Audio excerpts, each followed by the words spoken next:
Olá, meus irmãos, Deus os abençoe. Estamos aqui para mais uma conversa e hoje eu quero comentar alguns parágrafos da mensagem Deus em Simplicidade, juntamente com Zacarias capítulo 4, falando a respeito de que o nosso Senhor Jesus Cristo tem edificado a igreja sobre as bases fundamentais de fé na palavra.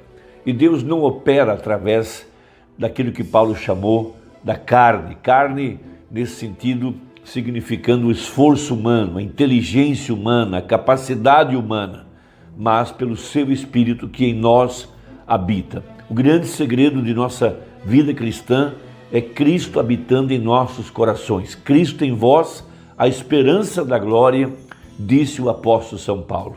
E nós estamos vivendo os dias que disse o Senhor Jesus Cristo no capítulo 12 de Daniel, dias de angústia, o que é chamado de a pré-tribulação. E também está exemplificado na Bíblia em Apocalipse 6, quando se refere ao quarto mistério, ao quarto selo. Veja, esse selo do tempo do fim, que é também chamado selo das pragas, o tempo da pré-tribulação. Porque o selo da tribulação é o sexto selo, mas nós estamos no quarto selo, veja, e o mistério desse quarto selo foi um cavalo amarelo e um cavaleiro chamado Morte.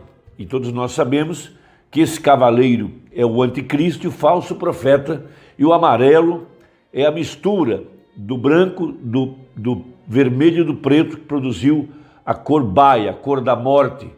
E essa era a última praga que cairia sobre a humanidade, e essa praga é a praga espiritual, a última praga que caiu no Egito, a última praga aqui no tempo do fim, a morte espiritual, que também é chamado por Paulo de o tempo da apostasia, que também é chamado de a era de Laodiceia. Veja, uma igreja cega, miserável, pobre, nua e não sabe. E também é chamado pela Bíblia de o Éden satânico. Essa é a única era em que Satanás é o Deus dessa era maligna, e ele cegou o entendimento dos incrédulos através do evangelho social, evangelho científico, através do conhecimento, da cultura, da filosofia, da sociologia e assim por diante.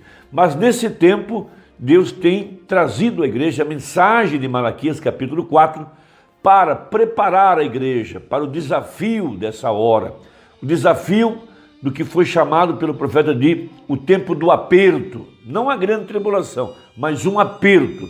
Veja, uma provação que seria trazida para a igreja, porque é necessário que ela seja provada, porque Deus vai mostrar para Satanás que essa terceira Eva não é como aquela de Gênesis, tampouco da igreja que caiu em Niceia.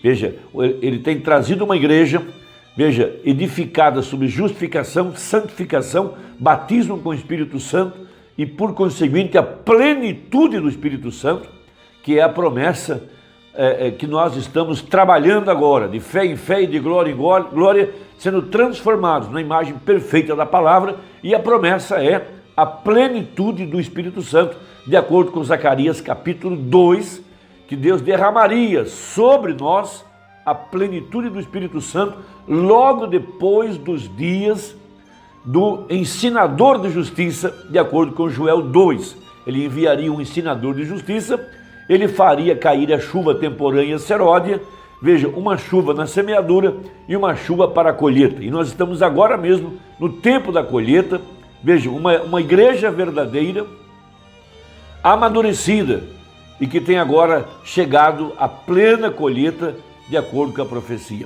Então, a hora que nós estamos vivendo é uma hora que nós não estamos dependendo de nossas forças, de nossa capacidade, porque o fator humano, veja, é um fator de fracasso, é um fator de desânimo, é um fator de pânico, é um fator de medo. Mas nós não estamos olhando para as nossas capacidades ou para a nossa força, estamos olhando para as promessas da palavra.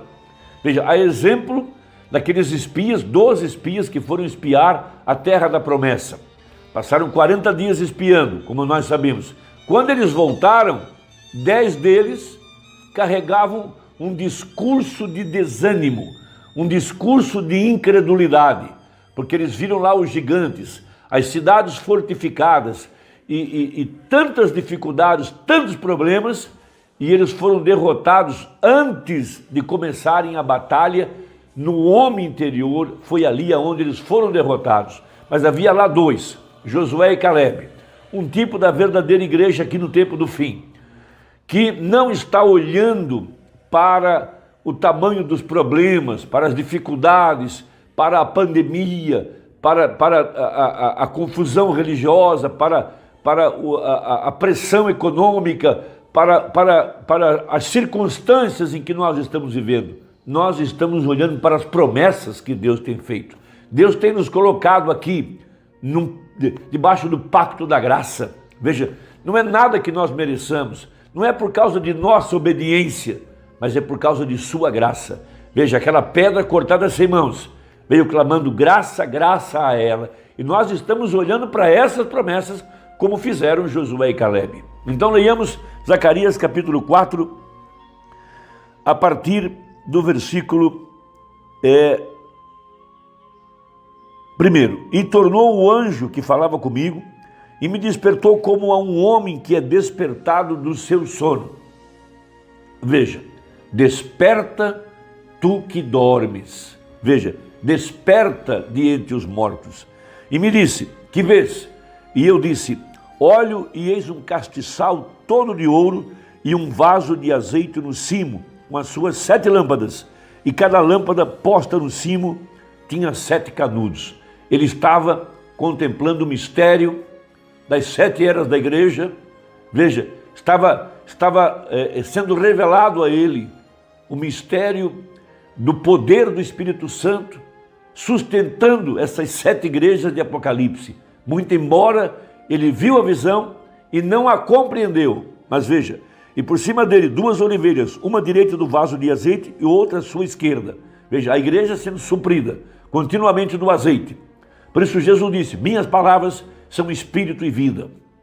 Nós não podemos viver hoje da mensagem do Lutero. Aquele foi um azeite queimado em outro dia.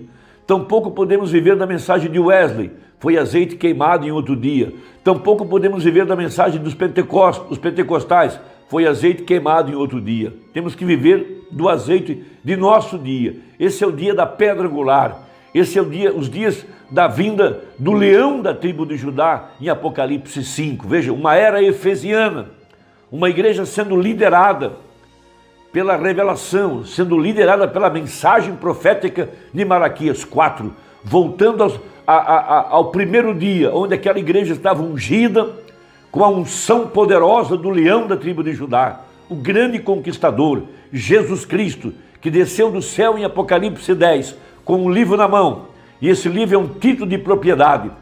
Veja, para agora expulsar o invasor, expulsar Satanás e reclamar os direitos de redenção. É aí onde está a verdadeira igreja.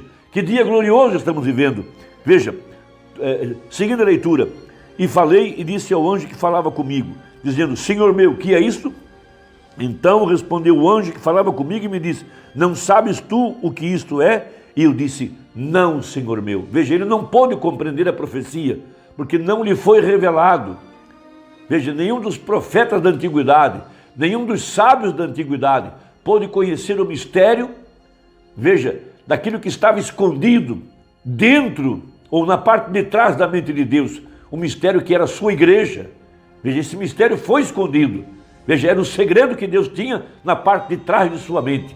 Mas veja, e respondeu e falou dizendo, esta é a palavra do Senhor a Zorobabel, dizendo, não por força, nem por violência, mas pelo meu Espírito, diz o Senhor dos Exércitos. Nós não estamos pelejando com as nossas forças.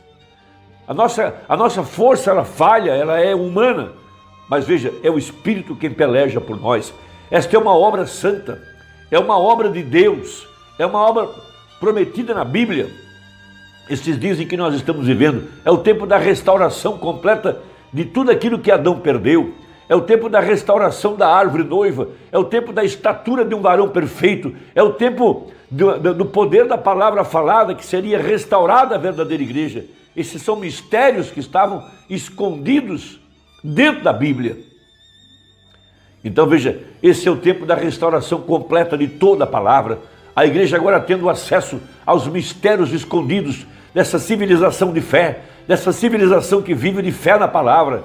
Veja, a verdadeira igreja, ela não vai falhar aonde Eva falhou. Eva deixou a palavra para seguir o evangelho científico. Veja, a igreja de Niceia, segundo a Eva, ela falhou para seguir as interpretações teológicas. Veja, ela substituiu Jesus pela Trindade. Mas agora a verdadeira igreja, nesse tempo de restauração, nesse tempo bendito, aonde a pedra de coroa tem descido do céu, e ela tem clamado graça, graça a ela. Esse é o tempo da restauração completa, aonde a palavra estaria vivendo outra vez em carne humana, como foi no passado. Veja, tudo está sendo sacudido. A única coisa que não ruirá, que não cairá, é o reino de Deus, porque passarão céus e terra e a sua palavra não há de passar. Então veja, o irmão Branham, tomando esses versos na mensagem Deus em Simplicidade, a partir do parágrafo 171, ele fala a respeito de Moisés, quando ele saiu para libertar o povo. Veja, ali estava ele, um homem de 80 anos, agora já com suas barbas grisalhas. Veja, um homem agora descendo em direção ao Egito. Se alguém lhe perguntasse, aonde você vai, Moisés? Ele diria, eu vou invadir um país. O que você acha de um homem de 80 anos invadindo a maior potência bélica, a maior potência econômica, financeira daqueles dias, o Egito? Você pensaria, esse homem certamente está fora de si. Mas veja, ele não desceu com armas humanas, nossas armas não são carnais. Ele desceu lá com o poder da palavra falada. Ele era um profeta e Deus estava dentro dele. Essa é a mesma coisa que nós estamos desfrutando nessa hora. Veja, lá foi um profeta no primeiro êxodo e Deus enviou a coluna de fogo. Sim, aqui também Deus tem enviado no terceiro êxodo um profeta e tem trazido a coluna de fogo para vindicá-lo. É a mesmíssima escritura, amados, para essa hora que nós estamos vivendo. Veja, e quando ele trouxe libertação para o povo lá, ele enviou um simples ser humano, nascido de uma família simples, num bando de escravos. Ó, que coisa, que Deus ele é, revelando-se em simplicidade. Veja, agora notem, ele fez o que? Ele fez que ele fosse treinado em sabedoria mundana, de modo que pudesse falhar. Moisés falhou aos 40 anos, veja, e mostrar que não é por meio de sabedoria que chegaremos a ser libertos. É por fé que somos libertos. Que coisa gloriosa para esta hora. Veja, ele o deixou ir e adquirir tal instrução que podia ensinar sabedoria aos egípcios. Ele era tão inteligente. Deus estava com aquela família simples que não sabia talvez nem assinar o próprio nome. E Moisés foi instruído ao nível mais elevado, com tão grande cultura, que podia ensinar sabedoria aos professores. Ele podia ensinar os gênios. Sim, e Deus deixou-o ficar daquele jeito, de modo que pudesse mostrar-se em humildade, para mostrar que sabedoria não tem nada a ver com isso, sabedoria humana. E Moisés falhou miseravelmente em sua genialidade. E Deus o deixou ficar daquele jeito, para seu propósito, de modo que falhasse. E ele falhou e caiu. Assim para mostrar, veja, não por força, nem por violência.